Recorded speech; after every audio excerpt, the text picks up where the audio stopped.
আরেকবার রক্তাক্ত বিপ্লবের প্রয়োজন হয়, তারা প্রস্তুত যুবকরা হাত তুলে দেয়।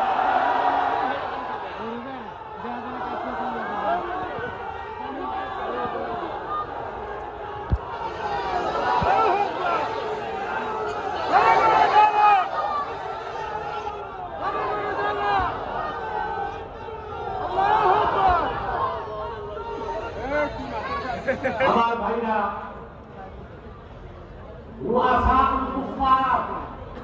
ওইসব আইন প্রণেতা যারা আল্লাহ আইনের বিরুদ্ধে আইন তৈরি করে তারাও শয়তান, তারাও আন্দাজ। আল্লাহ যেটা হালাল করেছেন, রাসূলুল্লাহ যেটা হালাল করেছেন, কিয়ামত তক দুনিয়ার সমস্ত পার্লামেন্টের সদস্যরা মিলে ওই হালালকে হারাম করার অধিকার রাখে না। আল্লাহ যেটা হারাম করেছেন, রাসূলুল্লাহ যেটা হালাল হারাম করেছেন, দুনিয়ার সমস্ত পার্লামেন্টের আইন প্রণেতারা মিলে সেই হারামকে হারাম করার ক্ষমতা রাখে না। যদি আল্লাহ ও তার রাসূলের হালালকে কেউ হারাম করতে চায়, হারামকে কেউ হালাল করতে চায়, সেও আঙ্গামের অন্তর্ভুক্ত হবে। যারা তার অনুসরণ করবে তারাও শিরকের গুনাহগার হয়ে যাবে। কোন মানুষ কখনো আল্লাহ যা হালাল করছে তারা হারাম করতে পারে না, আল্লাহ যা হারাম করছে তারা হালাল করতে। আল্লাহ রাব্বুল আলামিন কোরআন কারীমে বলেন, কুল ইয়া আহলাল কিতাবি তাআলু ইলা কালিমাতিন সাওয়াইন বাইনানা ওয়া বাইনাকুম আল্লা না'বুদা ইল্লাল্লাহ ওয়া লা নুশরিকা বিহি শাইআন ওয়া লা ইয়াত্তাখিযা বা'দুনা বা'দান আরবাবান فإن تولوا فقولوا اشهدوا بأننا مسلمون। আল্লাহ রাব্বুল আলামিন বলেন, প্রিয় হাবিব মুহাম্মদ সাল্লাল্লাহু আলাইহি ওয়াসাল্লাম, আপনি বলুন, হে আহলে কিতাব, তাআলু ইলা কালিমাতিন সাওয়াইন বাইনানা ওয়া বাইনাকুম, আসে একটি কথায় আমরা সমানভাবে বিশ্বাস করি, যা আমরাও মানি তোমরাও মানতে পারো। সে কথাটা হলো আল্লাহ না'বুদা ইল্লাল্লাহ, আমরা আল্লাহ ছাড়া কারো ইবাদত করব না। ওয়া লা নুশরিকা বিহি শাইআন, আল্লাহর সাথে কাউকে শরীক করব না। ওয়া লা ইয়াত্তাখিযা বা'দুনা বা'দান আরবাবান মিন দুনিল্লাহ, আর পরস্পর আমরা মানুষ হয়ে অন্য মানুষকে রব বানাবো না।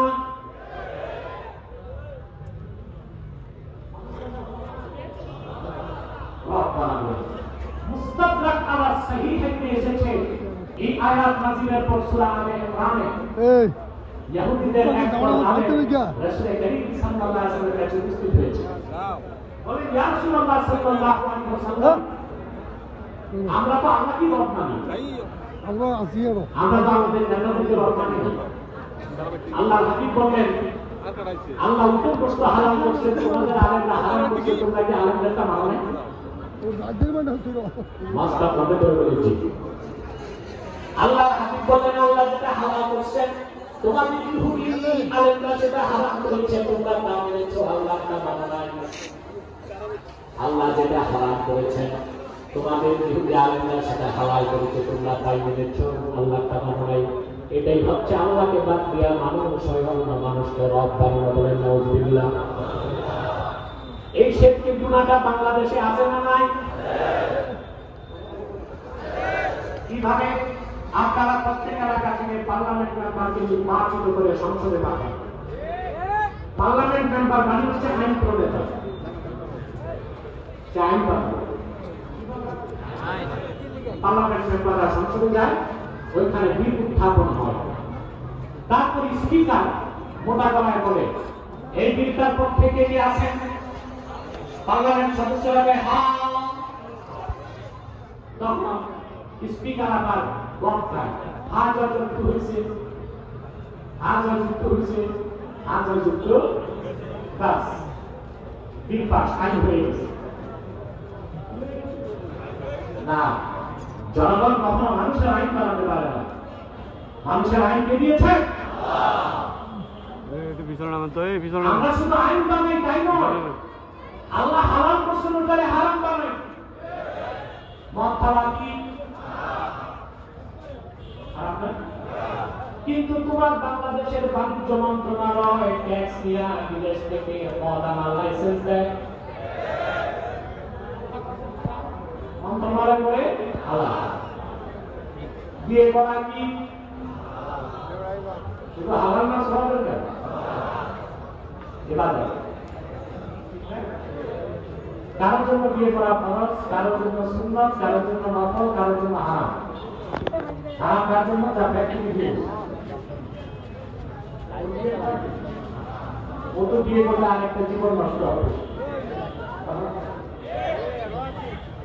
জীবন বিদেশ থেকে 10 বছর পর আসছে, পারিবারিক চাপে বিয়ে করে, বিয়ের পর দেখে যেন অবস্থা খারাপ, ধরা খেয়ে যায়। বাকি জীবন প্রতিরাজ্যের দোকানে সার ভোটর কাটতে কাটতে জীবন শেষ। আগে তুমি দেখে নাও ঠিক আছে কিনা, কিছু দেখবে বিয়ে করা কি হালাল, সব কাজ ন্যাক কাজ। অবশ্য আমাদের দেশে কিছু মৌলবীরা ফুটবলে চার বিয়ে করা সুন্নত, এটা ভুল কথা। চার বিয়ে সুন্নত না, চার বিয়ে করা যায়, অনুমোদন আছে। যে মৌলবী সাহেবের চার বিয়ে করতে মন যায় সে করুক না, আমাদের দাওয়াত করুক, আমরা খাবো, তার বিয়ে খাবো। কিন্তু এটাকে সুন্নত বলে নাস্তিকদের কথা বলার সুযোগ করে দেওয়া তো তার বিপক্ষিতা। আল্লাহ কি দিচ্ছেন? এটা তো فانكحوا ما طاب لكم من النساء مثنى وثلاث ورباع وإن خفتم ألا تعدلوا فواحدة। তোমরা তোমাদের পছন্দের মেয়েদেরকে বিয়ে করো দুইটা, লাগলে পারলে তিনটা, লাগলে পারলে চারটা। শুধু করলেই হবে না, ইকোনমিক্যাল ফিটনেস লাগবে, ফিজিক্যাল ফিটনেসও লাগবে। এরপর আল্লাহ বলছেন আল্লাহ তাআদিলু, যদি ভয় পাও যে তুমি জাস্টিস ন্যায় বিচার করতে পারবে না, তাহলে একটা তুমি এক করে রুগী দ্বারা আদায় করতে পারবেন না, তাকে একাধিক করবেন কেন? আপনি কি বিচার করতে পারবেন? শরীয়তের নিয়ম যা দুই বউ, সে একটা সপ্তাহে 2 ভাগ করবে, 3.5 দিন বড় বউ, 3.5 দিন তৃতীয় বিয়ের পর তো বড়টার কাছেও যান না 3 মাস, ছোটটার কাছে তো চিন্তা লাগে।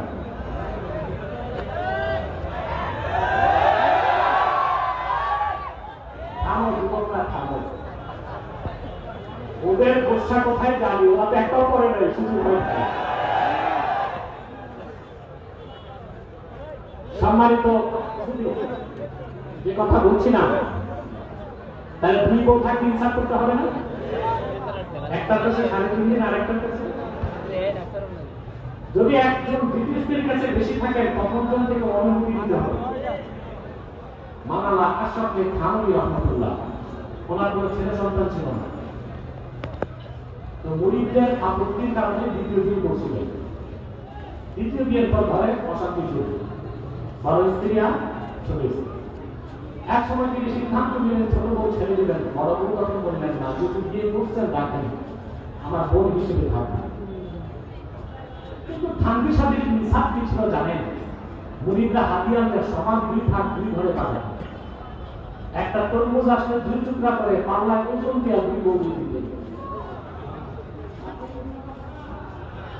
তো বলছিলাম আল্লাহর হুকুম দিয়ে করো, সওয়াবের কাজ না। কিন্তু আপনার দেশে পার্লামেন্ট আইন পাস করা হয়েছে, ছেলের বয়স যদি 21 না হয়, মেয়ের বয়স যদি 18 না হয়, এই সব কাজটা আপনারা আইন করে হারাম করছেন। এটা কি নাফরমানি হয় নাই? চিল্লা বলেন সাহেব হয় নাই?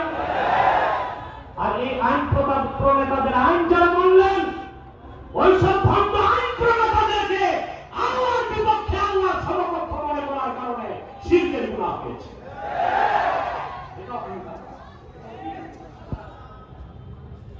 বাংলাদেশে আইন করা হয়েছে, ছেলের বয়স যদি 21 না হয়, মেয়ের বয়স, এর তো আসল কাজ নেই, এর তুলনার কাজ নেই। যদি পুলিশ খবর পায় ছেলের বয়স 21 হয় নাই, 20.5, মেয়ের বয়স 18 হয় নাই, 17.5, এমন হারাম কাজ এটা, বিনা নোটিশে বিনা ওয়ারেন্টে জমি দিয়ে গেলে দাওয়াত খেতে যারা চোর হবে বাবু চেয়ারে এমনকি মেরু চেষ্টা হলে মাথায় ছাতা বলে খাতা বোঝায়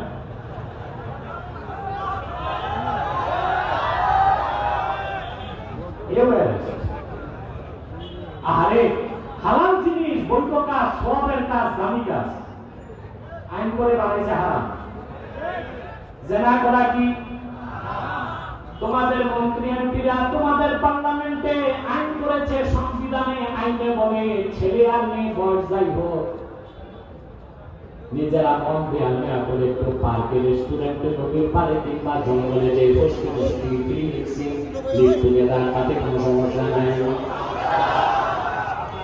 জানার মতো হারামকে আইন করে করছে হারাম বিয়ের মতো হারামকে আইন করে করছে হারাম এরাও আন্দাজ বানিয়েছে কিনা ওরা করছে কি আল্লাহ হারাম করছে ওরা করছে কি আমরা সেরা মুক্ত পার্লামেন্ট চাই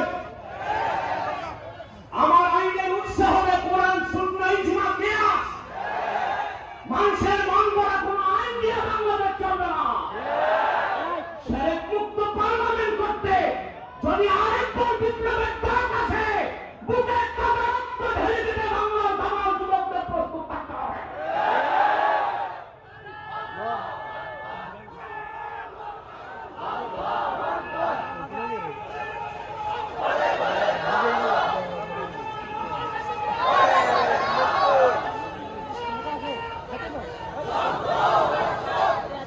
প্রিয় ভাইরা এরপর আল্লাহ তাআলা বলেন ইউহিব্বুনাহুম কাহুবিল্লাহ তাদের প্রথমত তারা আল্লাহর বিরুদ্ধে আল্লাহর বিপক্ষে গায়রুল্লাহকে আল্লাহর সমকক্ষ বানায় শিরক করে আবার অন্যকে ভালোবাসে ওই রকম মুমিনরা আল্লাহকে ভালোবাসে যেই রকম এটা দ্বিতীয় শিরক এটা হচ্ছে শিরক ফিল মাহাব্বা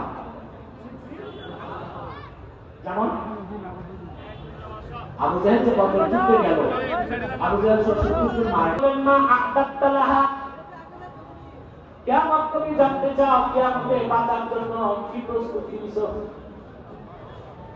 কি তৈরি করছো সাহাবী বললেন ইয়া রাসূলুল্লাহ ইয়া হাবিবাল্লাহ অনেক বেশি নামাজ পড়তে পারি নাই অনেক বেশি রোজা রাখতে পারি নাই কিন্তু উহিব্বুল্লাহ ওয়া রাসূলুল্লাহ আল্লাহকে আল্লাহর রাসূল আপনাকে জীবনের চেয়ে বেশি ভালোবাসি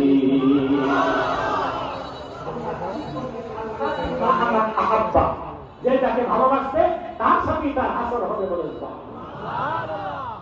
কাফের মুশরিকের আলামত হচ্ছে তারা জীবনকে দুনিয়াকে সম্পর্কে বেশি ভালোবাসে আল্লাহ রাব্বুল আলামিন বলেন الذين يستحبون الحياة الدنيا على الآخرة ويصدون عن سبيل الله ويبغونها عوجا যারা কাফের মুশরিক ও বিশ্বাসী তারা দুনিয়ার জীবনকে আখিরাতের উপর বেশি প্রাধান্য দেয় ভালোবাসে দুনিয়ার চাকচিক্য টাকা পয়সার কারণে সব ছেড়ে দেয় আর ইসলামের পথ থেকে মানুষকে সরায় দেয় রাসূলুল্লাহ বলেন কিন্তু যে ব্যক্তি প্রকৃত মুমিন সে জীবন থেকে বেশি আল্লাহ তার হাবিবকে ভালোবাসবে ঠিক কিনা বলেন বুখারী শরীফের হাদিস কিতাবুল ঈমান হাদিস নাম্বার 25 আল্লাহ হাবিব ইরশাদ করেছেন সালাসুন মান কুননা ফীহি ওয়াজাদা হালাওয়াতাল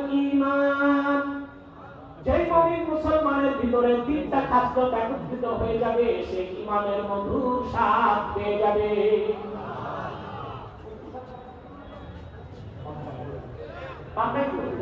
এই জন্য তো আপনারা ওয়াজ করছেন আবার গানের কনসার্ট করছেন দুটোই ভালো লাগে ইসলামিক সম্মেলনও যান আবার যাত্রা অনুষ্ঠানও যান ওইটাও ভালো লাগে তার মানে কিছু মুনাফিকি কিন্তু যে ব্যক্তির অন্তরে তিনটা খাসলত একত্রিত হয়ে যাবে ঈমানের মধুর স্বাদ সে পেয়ে যাবে বলেন সুবহানাল্লাহ বলবো মনে রাখবেন হৃদয়ে লালন করবেন মেসেজটা বাড়ি যাবে হাতে গুনে গুনে মুখস্থ করেন মান কানা আল্লাহু ওয়া রাসূলুহু আহাব্বা ইলাইহি মিম্মা সাওয়াহুমা ওই ব্যক্তি যার কাছে আল্লাহ তার রাসূলের ভালোবাসা হবে সবকিছুর চেয়ে বেশি তার জীবনের চেয়ে বেশি ওয়া মান ইউহিব্বুল মারআ লা ইউহিব্বুহু ইল্লা লিল্লাহ। দ্বিতীয় খাসলত ব্যক্তি অন্য কোন কাউকে ভালোবাসবে শুধুমাত্র আল্লাহর জন্য। 3 নাম্বার হচ্ছে ওয়ামান ইয়াকরাহু আন ইয়াউদা ফিল কুফরি বা'দা ইয আনকাযাহুল্লাহ কামা ইয়াকরাহু আন ইউলকা ফিন নার। ঈমান আনার পরে ব্যক্তিকে আবার কাফের হয়ে যাওয়াটা ওই রকম অপছন্দ করবে জীবন্ত কোন মানুষকে আগুনে জ্বালায় দেওয়াকে যেমন অপছন্দ করে। অর্থাৎ ব্যক্তির কাছে ঈমানের ভালোবাসা সবচেয়ে বেশি হবে, ঈমানের উপর কোনো কিছু হবে না। ঠিক না? সে ঈমান বাঁচাবার জন্য জীবন দিবে। আজকে আমরা নেতা নেত্রী আদর্শ আর দুনিয়াদারি রক্ষা করতে ঈমান নষ্ট করি।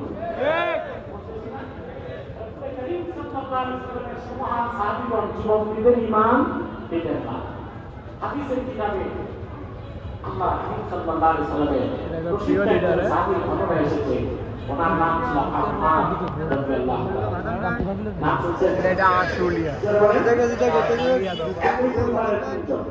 মায়ের নাম সুমাইয়া, বাবার নাম ইয়াসির, ছেলের নাম আহমাদ।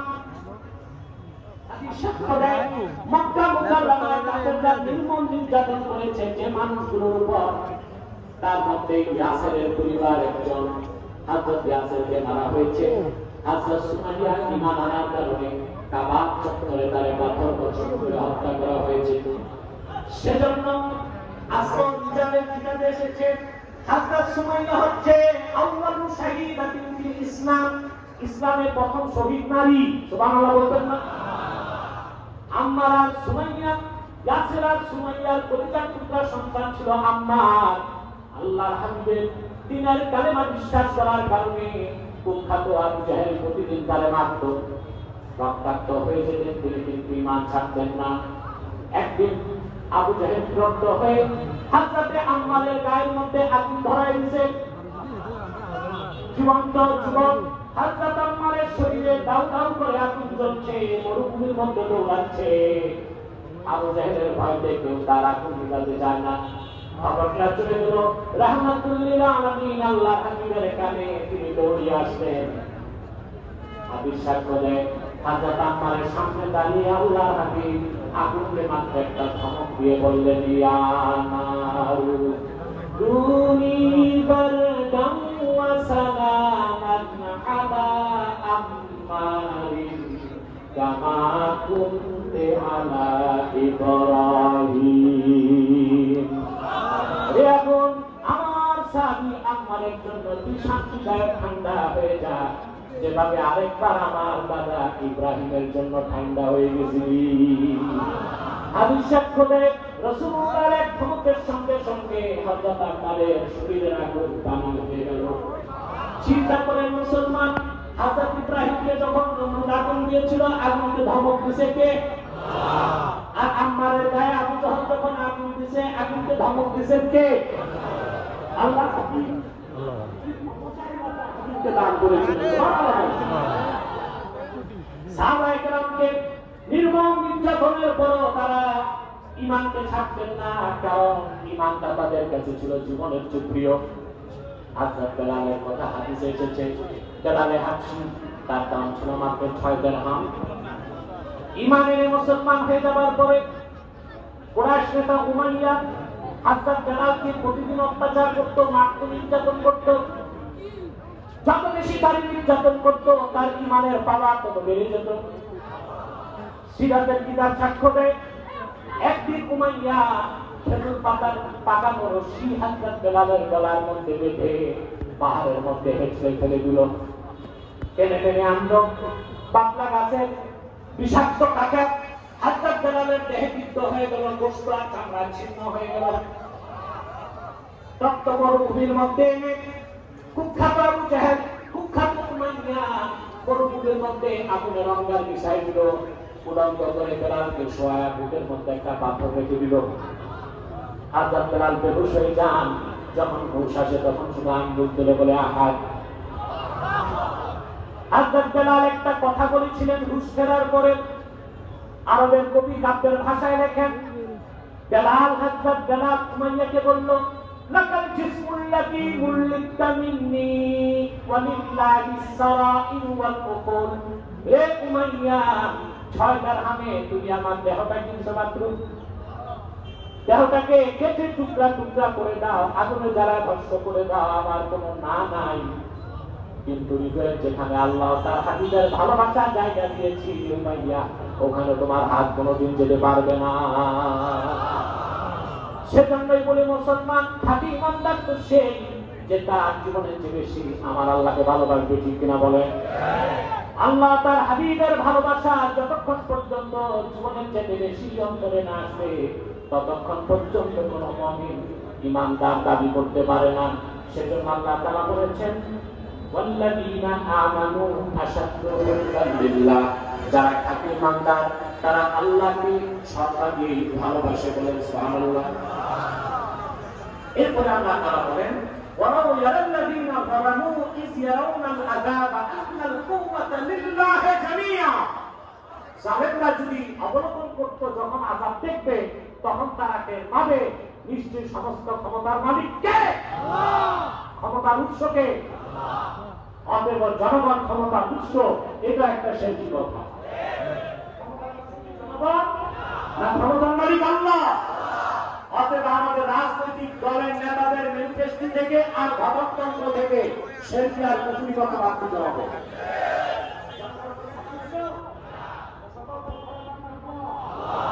জনগণ কি ক্ষমতা রাখে দেখছেন না? করোনার সময়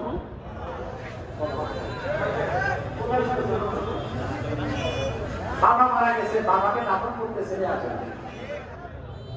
সামান্য করোনা, আপনারা তো সাধারণ মানুষ, পুলিশ, ম্যাজিস্ট্রেট, এসপি, ডিসি, মন্ত্রী, প্রধানমন্ত্রী সব ঘরে বসে গেছে। অতএব ক্ষমতার মালিক আসলে আল্লাহ। আপনারা আমেরিকার ক্যালিফোর্নিয়াতে দেখছেন আগুনে সব চলে গেছে। পৃথিবীতে বলা হয় সুপার পাওয়ার তারা কি আগুন দিতে পারে না। যতদিন আমরা চাইছি ততদিন আগুন করাই আছে। জীবন বল সুলতান পানি দিয়ে আগুন দিবে, আর আমেরিকায় দেখলাম পানি দিয়ে আগুন পারে।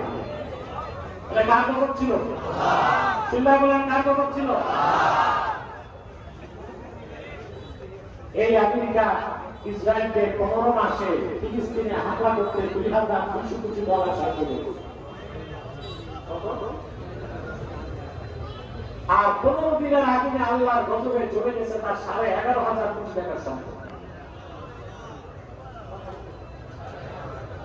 তারপর আমরা দেখছি সভ্য দেশের অসভ্য মানুষদের চিত্র। একদিকে ঘরবাড়ি চলছে, আরেকদিকে ওই দেশের নাগরিকরা লুটপাট করছে। এই তো কল্যাণ নষ্ট।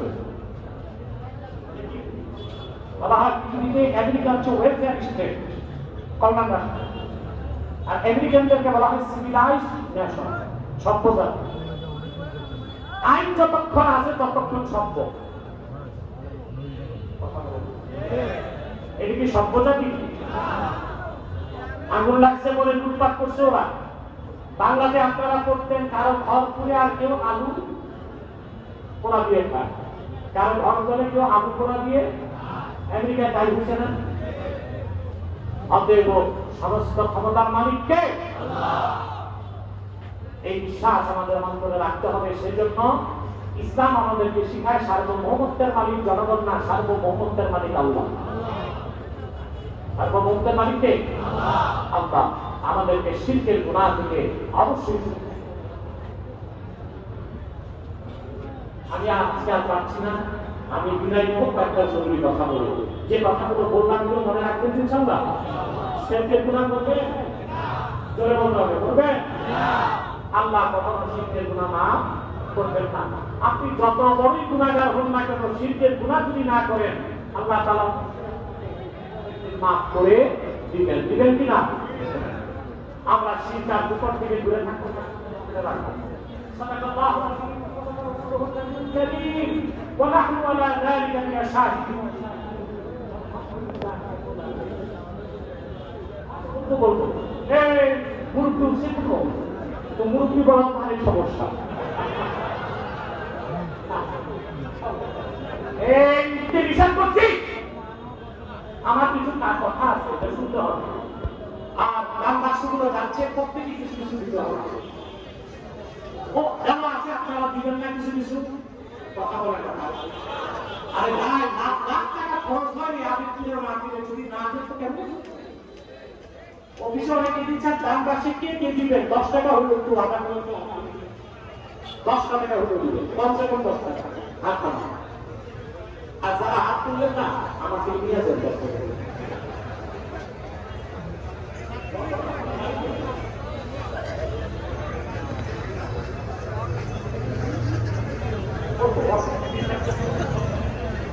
আমেরপুরবাসী বিদায় লগ্নে একটি কথা বলতে চাই আমি।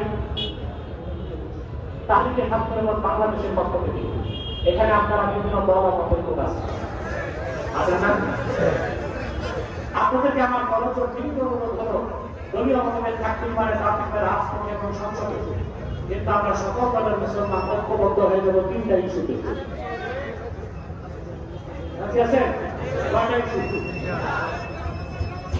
ইসলামের সুমহান স্বার্থ রক্ষা আমরা ঐক্যবদ্ধ হয়ে যাব।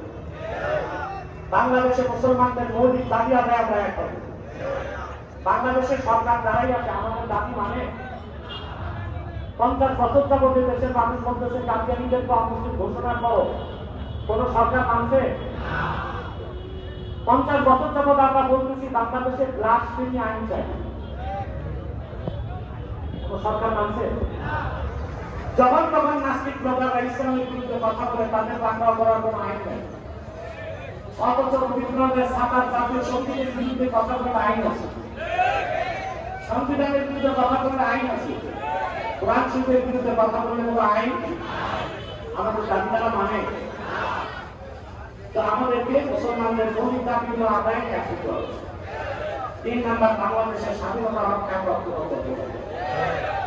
আমাদের এই 3টি দাবির বিরুদ্ধে কাজ করতেছে বাংলাদেশের 3টি অমুসলিম সম্প্রদায়। তার মধ্যে সবচেয়ে জঘন্য হচ্ছে কুখ্যাত কাদিয়ানী সম্প্রদায়।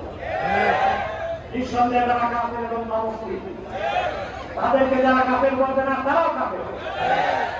মুসলমানদেরকে অন্য মানুষকে ধোঁকা দিতে তারা মুসলমানদের মতো দাঁড়িয়ে রাখে, টুপি লাগায়, নাম রাখে, তাই বলে কি তারা মুসলমান হবে? আরে ভাই, দাঁড়িয়ে রাখলে যদি মুসলমান হতো তো রবীন্দ্রনাথ ঠাকুরের চোরা মুসলমান নিয়ে সেটা মুসলিম ছিল না মুসলিম? টুপি লাগালে মুসলমান হয়ে যায়? ভারতের দিল্লি পার্লামেন্টে হিন্দু এমপি টুপি লাগায়, মুসলিম হবে? নাম রাখলে মুসলমান হয়ে যায়? উপরে পেশাব করে এক সরকার, উপরে নাম দেখছি সরকার, সরকার হবে? তখন কাপড় না কাপড় আব্দুল আব্বাল, আব্দুল সালাম, মুবাশশির আলী, মুফতি বহর এসপি, শাহরিয়ার মদিনার বিভিন্ন জুমদার, এসব নাম রাখার দ্বারা তারা মুসলমান হতে প্রিয় ভাইরা আমার আল্লাহ নবী আমার মুহাম্মদ মুস্তাফা সাল্লাল্লাহু আলাইহি ওয়াসাল্লামের ইসলাম ও কোরআনের হাজার বছর করে বর্তমান ভারতের কুখ্যাত পাঞ্জাবের কুখ্যাত গুরদাসপুরের কুখ্যাত কাদিয়ানে ইংরেজ আমলের শয়তান নিজকে পরিণত করেছে। চিল্লায় বলেন নাউজুবিল্লাহ। ওই শয়তানটার নাম রেখেছিল তার বাপ মির্জা গোলাম আহমদ কাদিয়ানী। সাবধান, তাকে গোলাম আহমদ বলা যাবে না, কারণ গোলাম আহমদ আহমদকে গোলাম কোন জাতের কোনদিনও গোলাম আহমদকে গোলাম হতে পারে না। আর কাদিয়ানের কাজদার ছিল শেষ পর্যায়ে কুখ্যাত কাফের। সে গোলাম আহমদকে গোলাম ছিল না, সে ছিল কুখ্যাত শয়তানের কুখ্যাত গোলাম। কাদিয়ানের কাজদার মিথ্যানুগতের দাবিদার মির্জা গোলাম শয়তান কাদিয়ানির উপর গজব এসেছে 1908 সালে। যখন গজব এসেছে, কাদিয়ানের কাজদার মিথ্যানুগতের দাবিদার ইংরেজদের 5 টাকা গোলাম মির্জা গোলাম শয়তান কাদিয়ানি 1908 সালে ধ্বংস হয়ে কুখ্যাত জাহান্নামের কুখ্যাত কুকুরে পরিণত হয়েছে। তার অনুসারীরাও ধ্বংস হয়েছে। বর্তমানে কিছু কাদিয়ানি বাংলাদেশে আছে, যারা বিভিন্ন রাজনৈতিক দলে ঘাটতি মেরে বসে আছে, বিভিন্ন দপ্তরে ঘাটতি মেরে বসে আছে। নাম পরিবর্তন করে করে তারা মিথ্যা পরিচয় দেয়। কখনো নিজেদের পরিচয় দেয় আহমদী জামাত, কখনো বলে আহমদিয়া জামাত, কখনো বলে আহমদী সম্প্রদায়, কখনো বলে আহমদিয়া সম্প্রদায়, কখনো বলে আহমদী মুসলিম জামাত, কখনো বলে আহমদিয়া মুসলিম জামাত। সাবধান, যত কাদিয়ানি ছিল আছে থাকবে, তারা কেউ আহমদী জামাত নয়, আহমদিয়া জামাত নয়। আহমদী সম্প্রদায় নয়, আহমদিয়া সম্প্রদায় নয়, আহমদী মুসলিম জামাত নয়, আহমদিয়া মুসলিম জামাত নয়, তারা শয়তানি জামাত। কুখ্যাত জাহান্নামের কুখ্যাত কুকুরের দল। আমাদের সকল দলের একটাই দাবি, কি জামাত, কি জমিয়ত, কি মজলিস, কি বিএনপি, সকল দলমতের মুসলমানের, কি কওমি, কি আলিয়া, সকল মাসলাকের মুসলমানের একটাই দাবি, অনতিবিলম্বে স্বাধীন বাংলায় শয়তান কাফেরদেরকে রাষ্ট্রীয়ভাবে অমুসলিম ঘোষণা করতেই হবে, করতেই হবে, করতেই হবে। এই দাবি আদায়ে যদি তাহলে ছাত্রের বাংলাদেশের ব্যানারে যার আন্দোলন ডাক আসে, কারা কারা প্রস্তুত আছেন হাত তুলে দেন।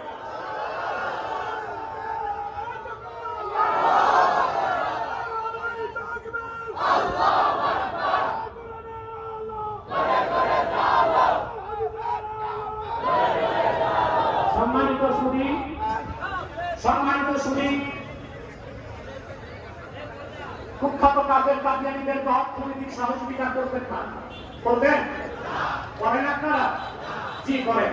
প্রাণ কোম্পানির যত জিনিস তাদের, সেজান কোম্পানির জুস তাদের, আরএফএলের পণ্যগুলো তাদের, প্রথম আলো, ডেইলি স্টার কালের পণ্য তাদের, এগুলো ধরবেন না, কিনবেন না, বেচবেন না, মনে থাকবে। আরেকটি অমুসলিম সম্প্রদায় আমাদের বিরোধিতা করছে, এটা হচ্ছে ইসাকি তরিকাভুক্ত মুসলিম জামাত। নজরুল্লাহ বলেন, এটা খ্রিস্টানদের একটা দল। 1975 সালে মানছে, এই পর্যন্ত 2.5 লক্ষ মুসলিম পরিবারকে তারা খ্রিস্টান বানাচ্ছে। তারা নিজেদেরকে বলে ইসাই মুসলমান। আজকে খ্রিস্টান বানাবার তার মানে ইসার মুসলমান।